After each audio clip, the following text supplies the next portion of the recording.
The NBA bubble so far has held. The league announced last week that 0 players tested positive for coronavirus for a 5th straight week inside the Disney bubble. With the NBA Finals set to end no later than October 13th, the format for next season is already being talked about. When should it start?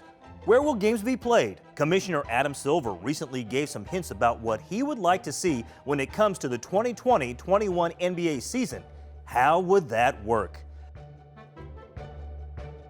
December 1st, now that we're working through this season, is feeling a little bit early to me. I think our #1 goal is to get fans back in our arenas. That's Silver telling ESPN that the league's original start plan may be pushed back, and with economics as a driver, the bubble will be torn down as the league hopes to play 82 games in home markets next year. So when would it start? According to reports, the NBAPA believes the season will begin sometime between late January and early March. So let's focus on the outer edge of that prediction. Say the league starts next season in early March. A normal full NBA season, including the playoffs, runs from mid-October to mid-June, or about 8 months. If next season started in mid-March, that would mean an NBA Finals in mid-November.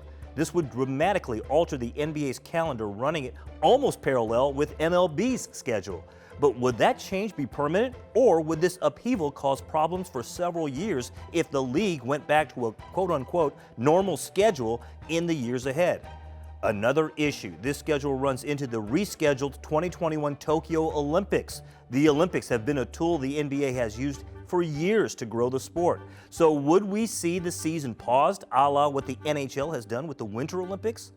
This change would also result in huge layoffs for teams that weren't invited to the bubble. Take the Charlotte Hornets, for example. The last game the Hornets played was a 109-98 win over the Miami Heat on March 11th.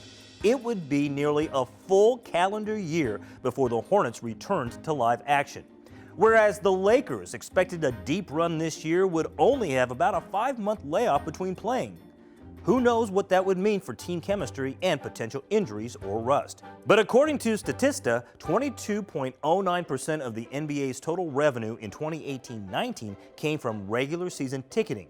However, that doesn't include all other game day proceeds teams bring in. With this in mind, it's clear why the NBA wants fans back in the stands. But will we be ready for that even in March? Will we have a coronavirus vaccine in that time? Will fans be comfortable returning to mass gatherings?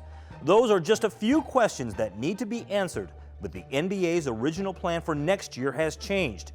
We won't know the specifics until a champion is crowned this year, but that's how it would work.